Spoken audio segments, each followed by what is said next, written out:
गुरु भगवान को नमन है। देखिए, गुरु हमें बता रहे हैं कि मानव जीवन का लक्ष्य केवल भगवत प्राप्ति है। आए ही हम अपने को जानने के लिए हैं। कितनी योनियां हैं, कौन सी योनि को उठाकर लाओगे कि तुम भगवान के नाम को समझ लो। 84 लाख योनियों में एक ही योनि ऐसी है, मानव जीवन। मनुष्य का लक्ष्य है अपने को जानना, और मानव ही जान सकता है कि मैं परमात्मा कैसे हूं। हम परमात्मा की दिव्य संतानें हैं। किसकी? भगवान की। मानव जीवन दिव्य है। गुरु मानव को ही भगवान की तरफ ले जा सकता है। देखिए, और योनियां बहुत आज्ञा में डंडे से भी चल सकती है, प्रेम से भी चल सकते हैं, पर भगवान को नहीं समझ सकते। भगवान को समझने के लिए गुरु की जरूरत है, क्योंकि हमारा स्वरूप भगवान से मिलता जुलता है।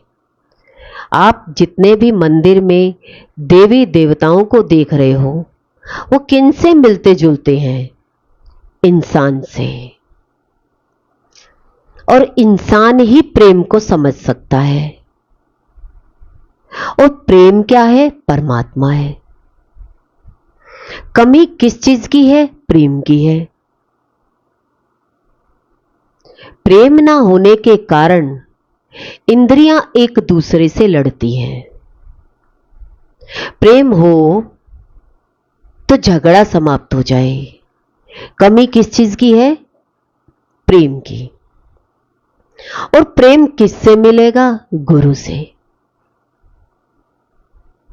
गुरु प्रेम के सागर हैं। उनसे ही हमें प्रेम प्राप्त हो सकता है। सभी प्रकार के लोग उनके सामने बैठे होते हैं, पर सभी उनको नमन करते हैं। क्यों? क्योंकि प्रेम के भंडार हैं। वो किसी के अंदर भी कोई कमी नहीं देखते। एक्सपेक्टेशन नहीं है किसी से भी कि मैं इनको ज्ञान देता हूं तो ये मेरे अनुसार चले। कभी नहीं कहते। तो उनका प्रेम दंडवत करवा लेता है। अंदर से प्रेम के भजन निकलते हैं। प्रेम होगा तो क्या निकलेंगे? भजन आप किसके लिए गाओगे? संसार में किसी व्यक्ति के लिए आप कभी भजन गाओगे? नहीं। भजन किसके लिए बने हैं? भगवान के लिए। नाम संकीर्तन किसके लिए बना है? भगवान के लिए। तो मन किस में लगता है? भजन कीर्तन में मन लगेगा तो भगवान से प्रेम है। और भजन कीर्तन में हमारा मन नहीं लगता तो हमारा भगवान से प्रेम नहीं है। संसार में इतने सुंदर सुंदर गाने बने हैं, जिसने भी बहुत सुंदर गाने गाए हैं, पर उनका जीवन पढ़कर देखिए, उनके जीवन में कितना प्रेम रहा। पर गला कितना सुंदर होगा, गाने में कितनी मधुर आवाज होगी, पर उस मधुर आवाज में भी एक रोना होगा, दुख होगा। तो उस गाने से क्या प्रकट हो रहा है? दुख प्रकट हो रहा है। और एक भगवान का जब भजन गाते हैं तो उसमें जब भक्त रोता है कहते वो दिल से रोता है। चीख निकलती है तो भगवान के लिए निकलती है। कोई घटना घट जाती है तो व्यक्ति चीख कर रोता है। और एक भगवान से प्रेम करता है भक्त, तो उसका प्रेम प्रकट होता है। गोपियां थी, भगवान के प्रेम में पागल थी। चारों तरफ वृंदावन में गोपियों का ही प्रेम है। वही प्रेम गुरु हमारे अंदर में प्रकट करना चाहते हैं कि हमारे अंदर भी उस भगवान कृष्ण का प्रेम प्रकट हो जाए। देखिए, मूर्ति तो हमें सारी सुंदर लगती है, एक से एक बढ़कर मूर्ति है, पर आपका प्रेम किसके द्वारा प्रकट होता है, किस मूर्ति से प्रकट होता है? गोपियों का प्रेम भगवान कृष्ण से था, राधा का प्रेम भगवान कृष्ण से था, रामकृष्ण परमहंस का प्रेम काली मां से था। रूप अलग अलग दिखाई दे रहे हैं, पर अगर अंतर में झांक कर देखो तो गोपियों का प्रेम और एक रामकृष्ण परमहंस का प्रेम एक ही मिलेगा। जब एक शरीर से भी व्यक्ति प्रेम करता है तो उसका प्रेम क्या होता है? खुद का प्रेम कैसा होता है? जब आप किसी से प्रेम करते हो तो आपके दिल में वो प्रेम क्या प्रकट करता है? सामने वाले व्यक्ति की बुराई को नहीं देखना। क्या नहीं देखना? सामने वाले व्यक्ति की बुराई नहीं देखना। और गुरु हमारे अंदर में वही प्रेम डालना चाहते हैं कि हम दूसरे को समझें कि दूसरा क्या चाहता है, एक प्रेमी क्या चाहता है? प्रेम चाहता है। एक लड़का एक लड़की से क्या चाहता है, ये मेरी बात को समझे। मैं जो चाहता हूं, मेरी जो फीलिंग्स है, उसको समझ जाए, उसको कहते हैं प्रेम। पर फीलिंग्स को कोई संसार में समझ नहीं पाता तो वो नफरत में बदल जाती है। किस में बदल जाती है? नफरत में। धीरे धीरे इतनी कड़वाहट पैदा हो जाती है कि फिर एक दूसरे को देखना भी पसंद नहीं करते। पर सबके अंदर प्रेम जगाने का काम गुरु का है, एक दूसरे को समझना। हम ईश्वर की दिव्य संतान हैं। हमारा व्यवहार सदैव अपने सच्चे स्वरूप के अनुसार होना चाहिए। सच्चा स्वरूप क्या है हमारा? हमारी आत्मा। जीवन से व्यक्ति चला जाता है तो सब रिश्ते खत्म हो जाते हैं। ना मां रह जाती, ना पत्नी रह जाती, ना बेटा रह जाता। सब रिश्ते समाप्त हो जाते हैं। पर एक ही बात पंडित जी कहते हैं, इनकी आत्मा को शांति मिले। वही आत्मा हम पहले से हैं। शरीर के जाने के बाद हम कहते हैं इनकी आत्मा को शांति मिले। आत्मा तो सदैव से ही शांत है, पर हमारी इंद्रियों ने, हमारे मन ने, हमारी बुद्धि ने सदा बाहर का रास्ता दिखाया, अंतर का रास्ता नहीं देखा। आत्मा का रास्ता गुरु दिखाते हैं। गुरु पहले दिन से कहते हैं कि तुम आत्मा हो, शरीर नहीं हो। अब ये बात, ये नाम अपना कौन रखेगा? जिसका प्रेम होगा। जिसका गुरु से प्रेम होगा वो गुरु की पहले ही दिन बात मान लेगा कि हमारा स्वरूप आत्म स्वरूप है। कौन सा स्वरूप है? आत्म स्वरूप, शांत सच्चिद आनंद स्वरूप। पहले तो हम शांति नहीं रह पाते, फिर सत्य का ज्ञान तो कैसे हम ले पाएंगे। चिद माने ज्ञान, और जब ज्ञान मिलेगा तभी हमें आनंद का पता लगेगा। अब कौन तैयार है, कौन सा मन तैयार है कि हम सत्य का ज्ञान प्राप्त करें। गुरु ने अभी बताया ना कि हमारा जन्म सत्य के लिए हुआ है, सच को जानने के लिए हुआ है, और सारा समय हम झूठ को जानने में लगा देंगे। ये शरीर भी झूठ है, ये भी धोखेबाज है। ये कब अंदर ही अंदर अटैक कर दे और हमें ले जाए, कब ब्रेन हेमरेज हो जाए, हम दुनिया से चले जाएं, भूल जाएं, शरीर पड़ा रह जाए और आप सारी दुनिया को भूल जाओ। देखिए, एक ना एक दिन ये शरीर ऐसे ही जाएगा, बिना बताए जाएगा। पर व्यक्ति सारी जिंदगी एक दूसरे व्यक्ति के पीछे लगा हुआ है कि तुम कहीं भी जाओ तो मुझे बता कर जाना। यह सच है कि आप किसी को नहीं बताएंगे जिस दिन आप जाओगे। तो सबसे बड़ा धोखा क्या है? सबसे बड़ा धोखा आपको कौन देगा? आपका शरीर। इन इंद्रियों से हम जितना इकट्ठा कर रहे हैं, उस धन को हम यूज कर पाएंगे या नहीं, इसकी कोई गारंटी नहीं है।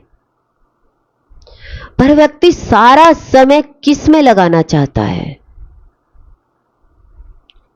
मधुमक्खी जन्म लेती है तब से शहद को इकट्ठा करती है। किस लिए इकट्ठा करती है? बारिश का मौसम आएगा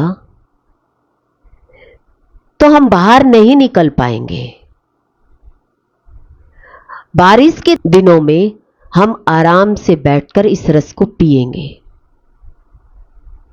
वो सुबह से लेकर शाम तक फूलों पर मंडराती रहती है और थोड़ा थोड़ा रस निकाल करके लाती है। देखिए, कलाकारी, कला है मधुमक्खी में। आपको भी फूल दे दिया जाए, आपके पास वो कला है कि आप उसमें से रस निकाल ले? पर मधुमक्खी के अंदर में वो कला है, उसमें से शहद निकाल लेती है। हुनर है उनका, पर दिमाग नहीं है। क्या नहीं है? माइंड नहीं है। बिना दिमाग के व्यक्ति सारी जिंदगी उस धन को इकट्ठा करता है, आखिर में उस धन को यूज ही नहीं कर पाता और छोड़कर चला जाता है। पर रहते हुए व्यक्ति उसको कितना यूज करेगा अच्छे से। पर मधुमक्खी ने शहद इकट्ठा किया, पर मानव इतना चालाक है कि धुआं करके उसके शहद को भी छीन लेता है। किस लिए? खांसी होगी तो आप क्या लोगे? उसी मधुमक्खी का शहद इकट्ठा किया हुआ, छीना हुआ वो शहद जब आप पियोगे तो आप क्या कहोगे? खांसी ठीक हो जाएगी। पर हम सबको मालूम है ये किसी ने मेहनत करी है, ये उस मेहनत करने वाले का शहद है, वो नहीं पी पाती। पर कोई नहीं समझता इस चीज को। गाय भैंस है, देखिए, दूध किसका है? उनके बच्चों का। पर बच्चों को भूखा रख करके उन्हें घास खिला दी जाती है। दूध की जगह बच्चे को घास खिला दो। एक मानव का बच्चा है, दूध की जगह आप उसको कुछ और खाना खिलाना सिखा दो कि हम दूध नहीं पिलाएंगे, तो कैसा लगेगा आपको? गलत लगेगा। ऐसे ही जीवन में भगवान भी हमें कहते हैं, तुम 84 लाख योनियों से मुझे भूले हुए हो और तुम हर बार मुझे छोड़कर दुख पाए हो, फिर भी उस दुख की तरफ ही दौड़ रहे हो। फिर गुरु संत फकीर आते हैं हमारे सामने, हमें सत्संग के माध्यम से बताते हैं, ज्यादा दौड़ जिस तरफ की है, दौड़ दौड़ के एक दिन आप हार जाओगे। आप 84 लाख योनियों में ऐसे ही काम करके आए हो, पर आपको उसके बदले में क्या मिला? जानवरों को क्या मिलता है बदले में? घास फूस मिलती है। कितना कर्म लिया जाता है। देखिए, बैल से खेत जुतवाया जाता है, मिलता क्या है उसको?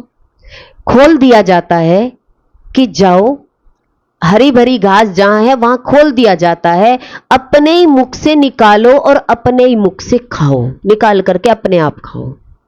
उसे निकाल करके घास दी जाती है या अपने मुख से खुद निकाल के खाना पड़ता है?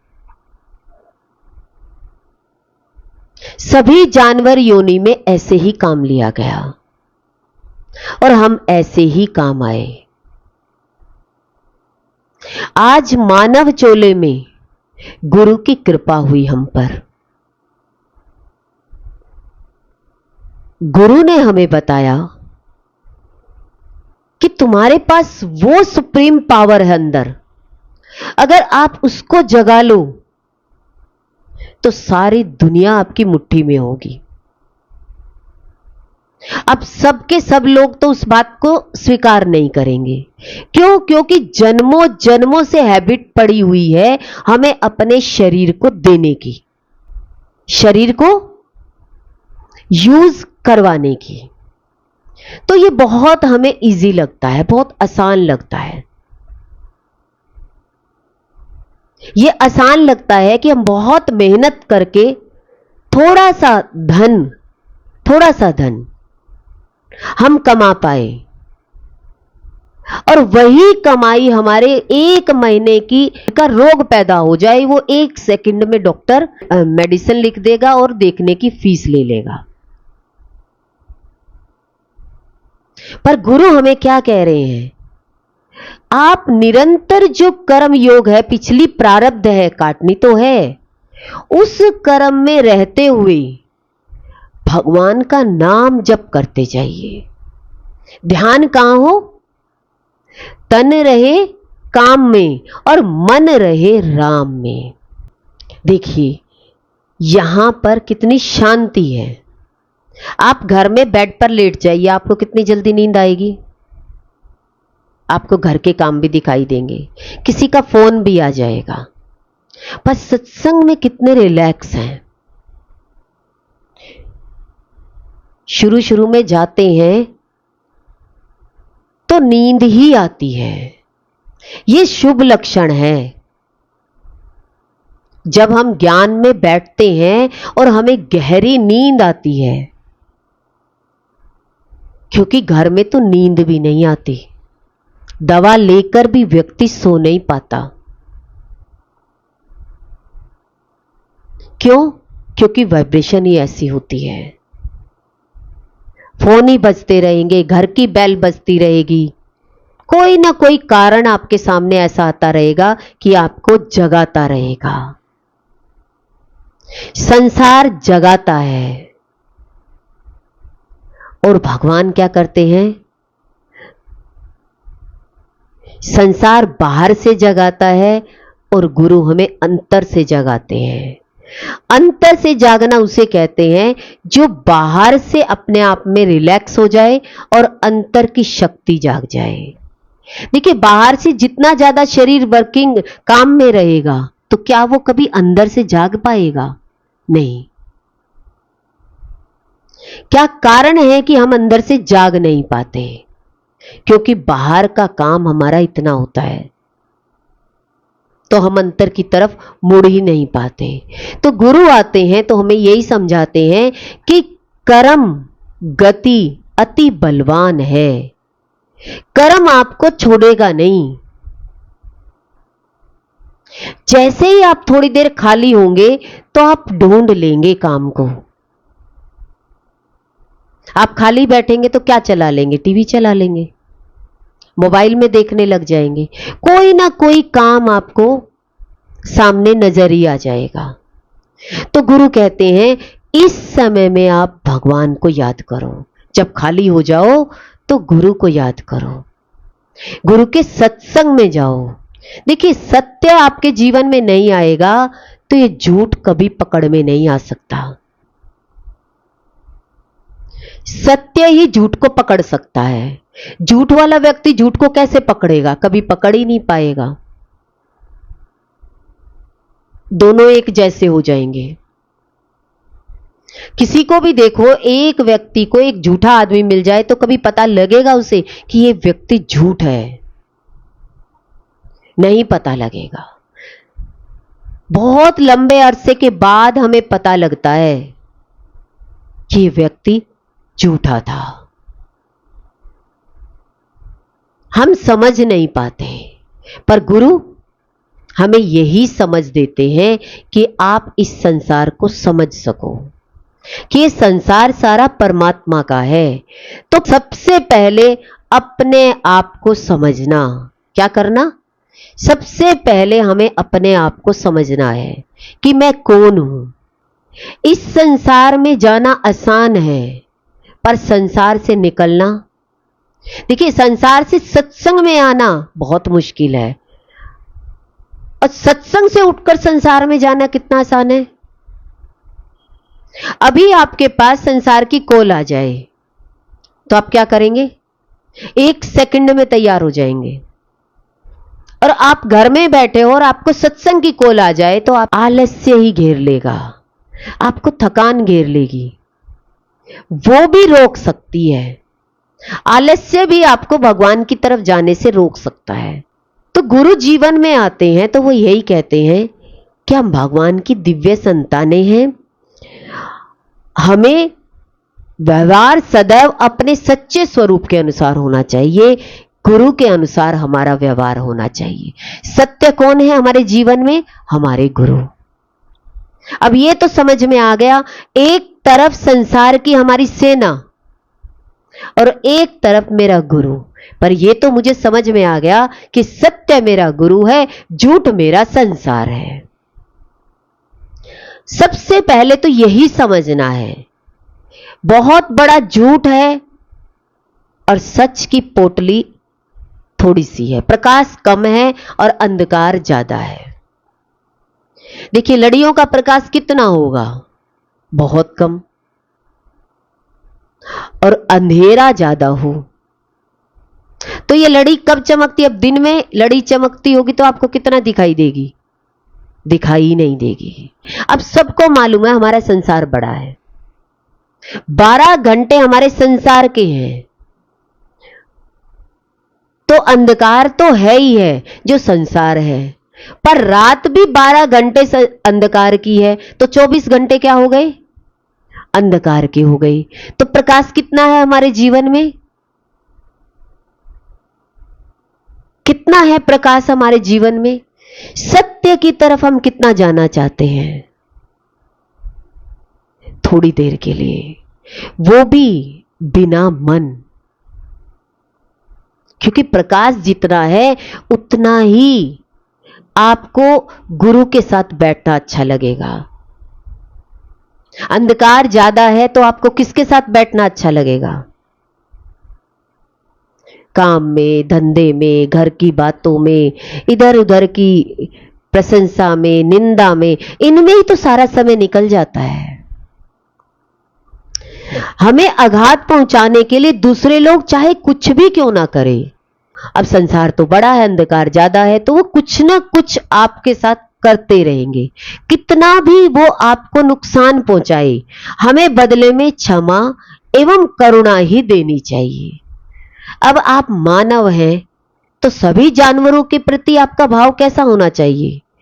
वो बोल नहीं सकते, वो काट नहीं सकते, वो खाने के लिए मांग नहीं सकते, तो कहते हैं उनके प्रति आपके अंदर में क्षमा एवं करुणा की भावना होनी चाहिए। जो संसारी जितने भी लोग हैं वो आपको कितना भी नुकसान पहुंचाए, पर आपका भाव क्षमा का होना चाहिए। यदि हम इसका अभ्यास करें तो हमारे अंदर दूसरों की भावनाओं को बदलने का सामर्थ्य आ जाता है। जब गुरु का ज्ञान, गुरु का प्रकाश हमारे अंदर में जाता है तो दूसरे को बदलने का सामर्थ्य भी आ जाएगा। एक तो आप सारी जिंदगी किसी के साथ गुलामी की काटो, और एक ज्ञान सुनकर उस व्यक्ति को आप अपना बना ले। आसान रास्ता कौन सा है? सारी जिंदगी आप गुलामी की काटे, या आपके अंदर में वो प्रेम पैदा हो जाए, वो करुणा पैदा हो जाए कि वो व्यक्ति आपका हो जाए। देखिए, गुरु के पास जाते हैं, गुरु पूछते हैं कि आपके कितने बच्चे हैं, कितना बड़ा परिवार है? कभी नहीं। पर आप संसार में किसी के घर चले जाइए, ट्रेन में बैठे होंगे तो भी आप पूछेंगे आप कहां से आ रहे हो, आप कहां जा रहे हो। दोबारा आपको जिंदगी में उससे नहीं मिलना। आपके कितने बच्चे हैं, वाइफ क्या करती है, आपको समय काटना है तो आप क्या बात करेंगे? जो जिंदगी में आपको दोबारा व्यक्ति मिलना नहीं है, फिर भी आप टाइम पास करने के लिए यही बात करेंगे, तो आप भगवान की चर्चा तो नहीं करोगे ना। तो भगवत चर्चा कहां होती है? सत्संग में। हमें सच्चे हृदय से सभी के प्रति प्रेम और मित्रता का हाथ बढ़ाना चाहिए। देखिए, गुरु के ज्ञान में आते हैं तो हृदय कोमल हो जाता है। तो कहते हैं कितने भी उल्टे चलने वाले व्यक्ति मिल जाए, आपके अंतःकरण से आवाज प्रेम की आनी चाहिए, क्योंकि आत्मा का स्वभाव क्या है? प्रेम। जितना ज्यादा आत्मा में स्थिति बनती जाएगी उतना ही आपके अंदर से प्रेम प्रकट होता चला जाएगा। अब कितने लोगों में प्रेम होता है? लोग यही कहते हुए आते हैं कि हमारा संसार में किसी के साथ प्रेम नहीं है, पर गुरु के पास सारा संसार बैठा होता है। तो हमें पहचान होनी चाहिए झूठ क्या है और सच क्या है। हम छुड़ाने वाले से ही हाथ मिलाते रहते हैं जो जुड़ना ही नहीं चाहता। पर गुरु क्या कहते हैं? बाहर कोई हाथ मिलाए, बाहर कोई मन मिलाए, बाहर कोई दिल मिलाए, सत्संग में जो दिल मिलाए वही आपका सच्चा है।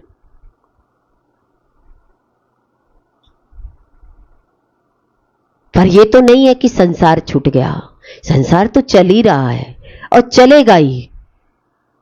ये प्रारब्ध है शरीर की, ये तो हमें कर्म काटने ही है। पर साइड बाय साइड बिजनेस क्या है? आप घर का सारा काम करके भी आप क्या चाहते हो? हम साइड में रहकर कुछ करें। हमें भी कुछ करना चाहिए, हमें हाथ पे हाथ धर के नहीं बैठना चाहिए। पढ़े लिखे हैं तो कमाना चाहिए, सेवा वाले हैं तो कर्म करना चाहिए, करते रहना चाहिए। इन इंद्रियों को शांत नहीं रखना, इन इंद्रियों से काम लेना है, क्योंकि एक दिन इन इंद्रियों को, ये इंद्रियां जब साथ छोड़ देंगी तो वही घर वाले इन इंद्रियों को आग लगा देंगे। क्यों?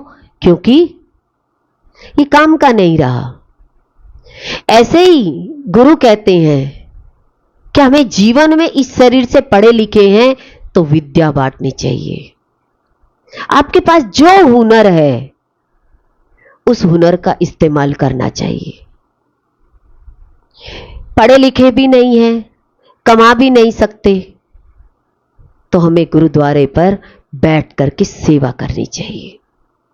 गुरुद्वारे में यह नहीं होना चाहिए कि भोजन प्रसाद ही कर आएंगे, भूख लगी और गुरुद्वारे में चले गए, भोजन प्रसाद कर आए। कहते नहीं, फ्री में भोजन मत करके आना, कुछ ना कुछ कर्म देकर आना। तो एक टाइम का भोजन करके आना, चाहे कुछ भी सेवा करना।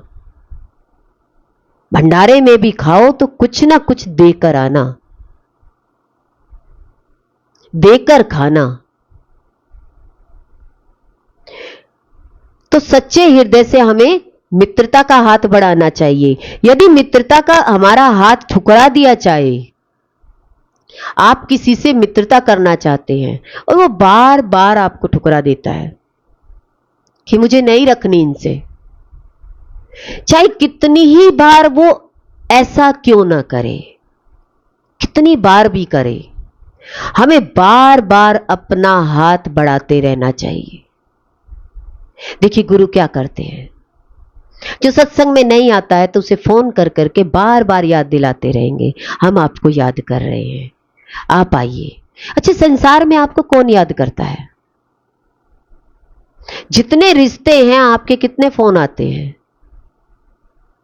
आप ही लगे पड़े होंगे, चलो फोन कर लेते हैं, पर रिश्तों में कोई नहीं चाहता कि आप फोन भी करें। फिर भी आप लगे रहते हैं कि थोड़ा सा बनाए रखें, संसार बिगड़े ना, हम संसार में कुछ कर्म करें तो हम बुला सके उनको। कहते हैं जो लाइक भी ना करे भगवान को, पसंद भी ना करे सत्संग को, तब भी उनको प्यार से बार बार बुलाते रहते हैं कि आप सत्संग में आओ। क्यों? उनको हमसे कुछ चाहिए? आपको किसी संसारी से चाहिए, आप फोन कर रहे हो, आपको कुछ नहीं चाहिए। आप चाहे उनकी, वो घर में परेशान हो, आप उनकी परेशानी की बात थोड़ी सुन लेंगे, उनको क्या है, थोड़ा सा रिलैक्सेशन मिलती है अंदर में कि इसने अपनी बात कह ली और मैंने सुन ली। ऐसे ही गुरु बार बार हमें पुकारते हैं कि जिस तरफ तुम जा रहे हो वहां दुख रूपी पहाड़ है, तुम्हारा कोई नहीं है इस संसार में।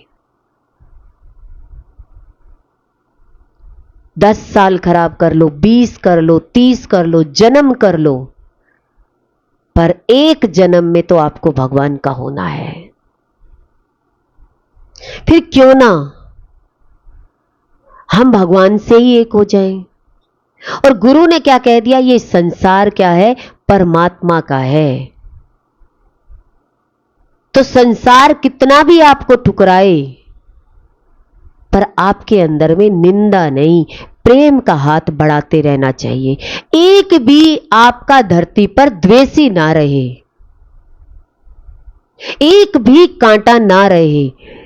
तुलसी को क्यों पूजा जाता है? क्योंकि इसमें कांटे नहीं है, औषधि के रूप में है, बीमारियां ठीक हो जाती हैं। ऐसे ही गुरु हमें बनाते हैं कि आपको पता है कि ये व्यक्ति मुझसे द्वेष कर रहा है, आपको अंदर में कोशिश करनी चाहिए, प्रे करनी चाहिए भगवान से कि भगवान, अगर सामने वाले को मेरे अंदर में कुछ कमी दिखाई दे रही है तो भगवान मेरी इस कमी को दूर करना। दिखाई तो दे रही है ना, मेरी करुणा बनी रहे। क्षमा याचना भगवान से करना। और दूसरी तरफ क्या कह रहे हैं, अगर आपको वो किसी भी तरीके से आघात भी पहुंचाए तो धीरे धीरे अपना हाथ बार बार बढ़ाते चले जाए।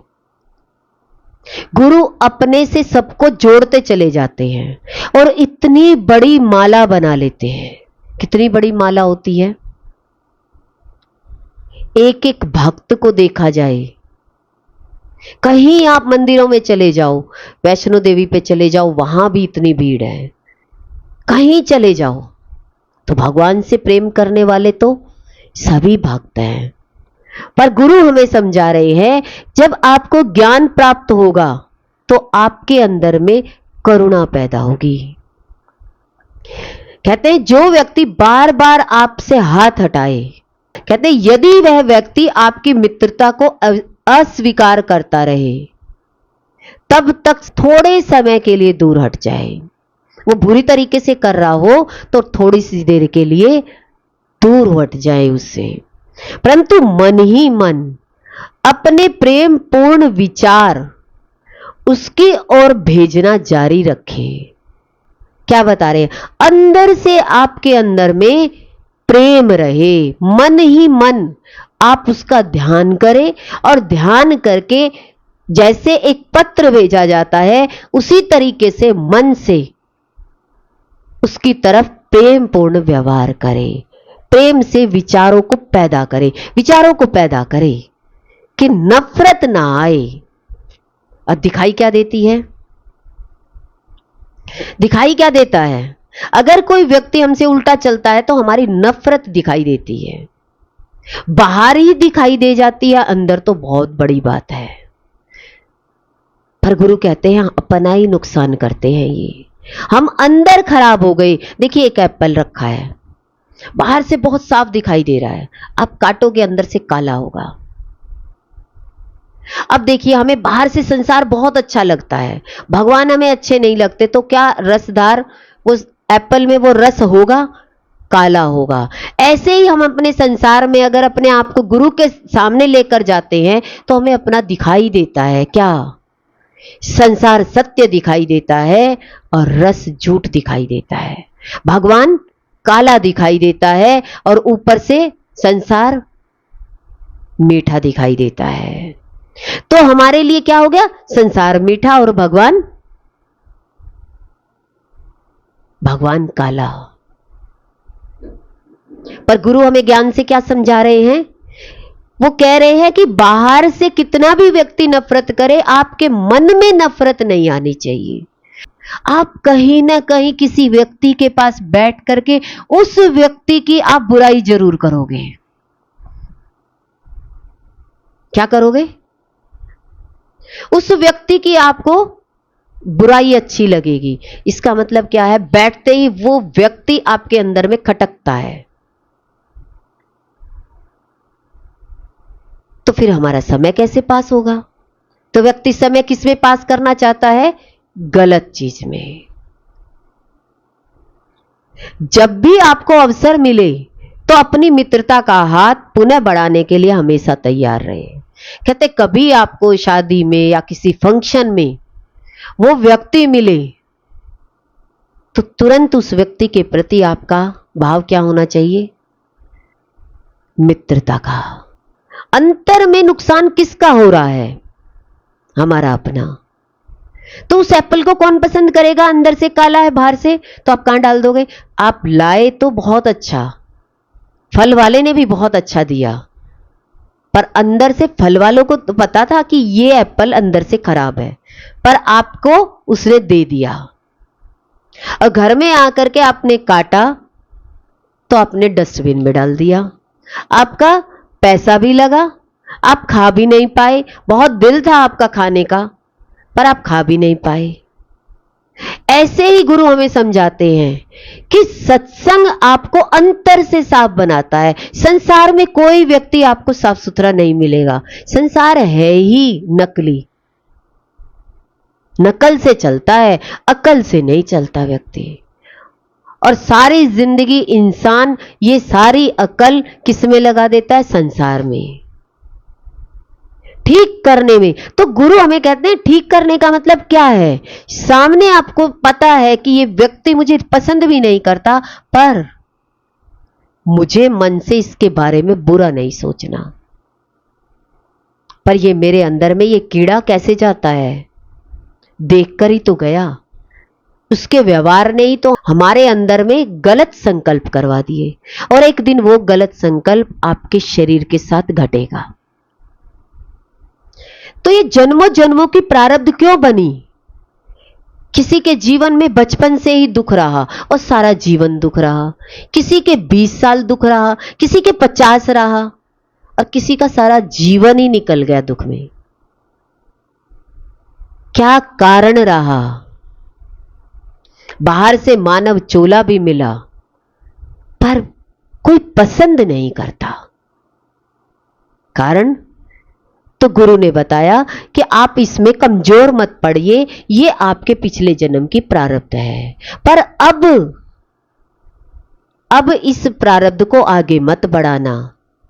इस जन्म में इस प्रारब्ध को काट करके अपने मन को साफ रखना, और जितना मन ये साफ होता जाएगा, एक दिन क्या होगा? कहते इसी जन्म में ही आपका जीवन बहुत अच्छा हो जाएगा।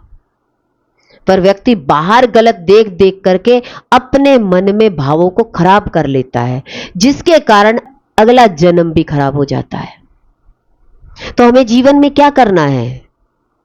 मौका मिले तो मित्रता का हाथ बढ़ा लेना चाहिए। पर व्यक्ति मौका मिलेगा तो क्या करेगा? दूर दूर भागेगा। शरीर से दिख जाएगा तो दूर दूर जाएगा, दिखाई भी ना दे जाए। तो आपके अंदर की कड़वाहट क्या बता रही है? आप छुप रहे हो। छुपता कौन है? जब आप में कोई कमी नहीं है तो छुपने की जरूरत ही नहीं है। देखिए, चोर छुपता है, ईमानदार आदमी छुपेगा? उसे जरूरत ही नहीं है।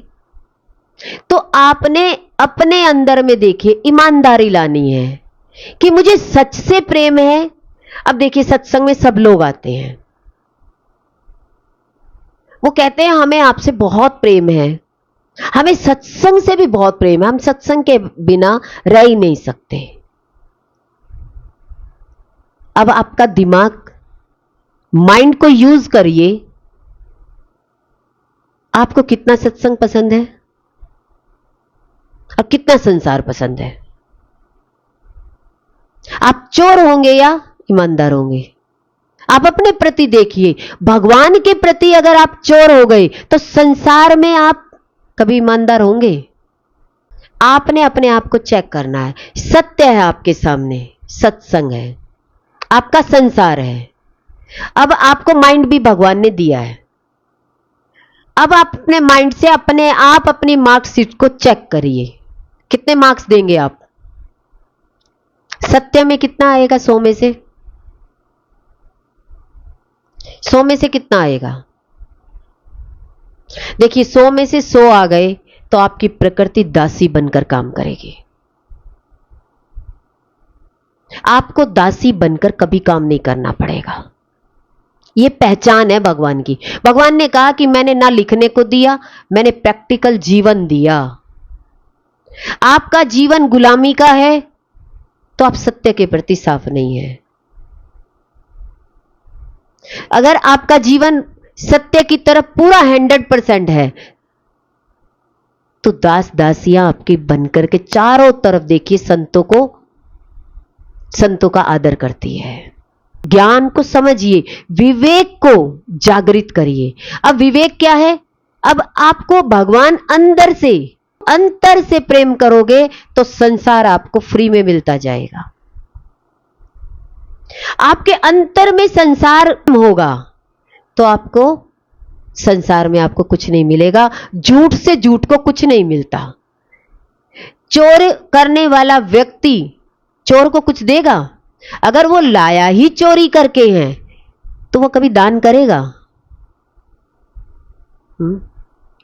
बोलो।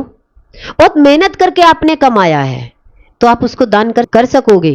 और एक संत के पास लोग दान करने आते हैं तो वो देखते भी नहीं है, बाहर की बाहर बंटवा देते हैं, अंदर भी नहीं आने देते, कहते बाहर ही बांट दो। फर्क क्या है? देखिए, भगवान कितना सस्ता है।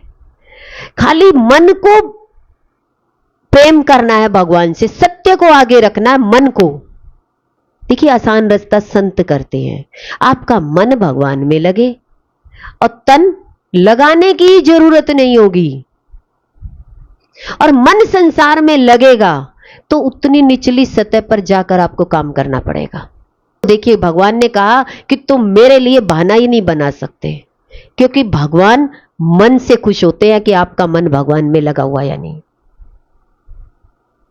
इसलिए भगवान कहते तुम मेरे लिए बहाने ही नहीं बना सकते, और तुम मेरे लिए बहाने बनाते हो तो संसार तुम्हें नौकर बना देगा, दास बना के रखेगा, मालिक नहीं बनने देगा। गुलामी की जिंदगी काटनी पड़ेगी, चाहे आप नौकरी पर काटो, चाहे आप बिजनेस पर काटो। देखिए, बिजनेस में लोग होते हैं तो लोग कस्टमर आते हैं तो छोटे से छोटा व्यक्ति आता है, पर उससे माल लिखवाने के लिए आप कितना मीठा बोलोगे। आपको कोई व्यक्ति लगा कि ये लाख रुपए का माल लेकर जाता है तो आपकी भाषा चेंज हो जाएगी। आपको पता है कि इससे मुझे क्या मिलेगा, इनकम का साधन है। चाहे वो कितना भी छोटा व्यक्ति हो, कितना भी बड़ा व्यक्ति हो, कैसा भी हो, उसकी हजारों गलतियां भी आप देखते हो, तब भी आपको वो व्यक्ति सही लगेगा। क्योंकि आपका उससे क्या है, स्वार्थ है। दुनिया चलानी है, आपने अपना घर चलाना है, तो आप उसके साथ कैसा रखोगे? एक नौकरी पर जाएगा व्यक्ति, कितना काम करता है, अगर ये मन भगवान में लग जाए तो आपका काम दौड़ेगा। एक ही व्यक्ति आएगा, लाखों का माल लिखवाएगा, कहते बस 1 घंटे में दुकान बंद कर देते हैं, आज का काम पूरा हो गया। पर इंसान कितनी मेहनत करता है। भगवान इसलिए आसान है कि भगवान ये नहीं कहता कि तुम मेरे शरीर से करना। जिस दिन तेरा मन भगवान में लग गया, उस दिन गुरु आपको राजा बना के रखेंगे, भिखारी कभी नहीं बनाएंगे। मेरा ये खुद का अनुभव है।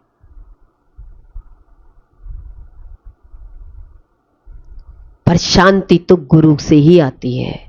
आप धन कमा के भी अशांत रहेंगे और धन ना कमा के भी अशांत रहेंगे। शांति किसमें है? तो भगवान ने ये शरीर बनाया तो उसमें से शांति निकाल ली और माया नगरी बहुत सुंदर बना दी।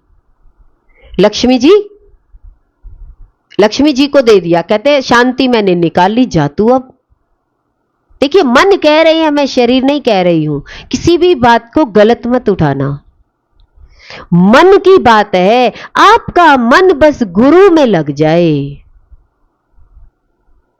काम करिए, वहीं बैठिए, आपका मन गुरु में लगा होगा, माल खरीदने वाले भी आ जाएंगे और आप मालिक बन के बैठेंगे। तो आसान मार्ग कौन सा है? मन। बस खाली मन लगाना है, इसी मन को सेंटर में लगाना है। कहते हैं ज्ञान भी उतारने की जरूरत नहीं है, बस मन लग जाए कि मेरा गुरु में मन है, कर्म मेरे सामने कुछ भी आ रहा है, हम करने के लिए तैयार हैं। आप कुछ भी करेंगे, वहां भी आपकी बैठ के पूजा होगी। कहीं भी कोई भी आप काम करेंगे, किसी भी काम में चले जाइए, काम कोई बुरा नहीं है, पर मन भगवान में हो, मन गुरु भगवान में हो। पर आपको प्रैक्टिकल दिखाना होता है। देखिए, हम तो कह देंगे हमारा मन गुरु में है, पर दिखता तो नहीं है। गुरु के लिए हम कितने तैयार होते हैं। भगवान श्री कृष्ण ने अर्जुन को ज्ञान ही तो दिया, पूरा परिवार, पूरी सेना तो खड़ी थी, पर ज्ञान दिया। इसका मतलब सर्वश्रेष्ठ क्या है? ज्ञान। तो मेरे जीवन में 1 घंटा, बस 1 घंटा ज्ञान का, और एक दिन जब आपका ज्ञान आपका हो जाएगा तो आप क्या हो जाएंगे? तो आप भी बांटना शुरू करेंगे, आप भी ज्ञान के टीचर बन जाएंगे।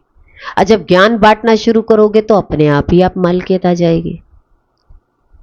परमात्मा आपको कैसे रखना चाहेगा? खूबसूरत ढंग से। ज्ञान हमें वाकई में एक प्रेम देता है।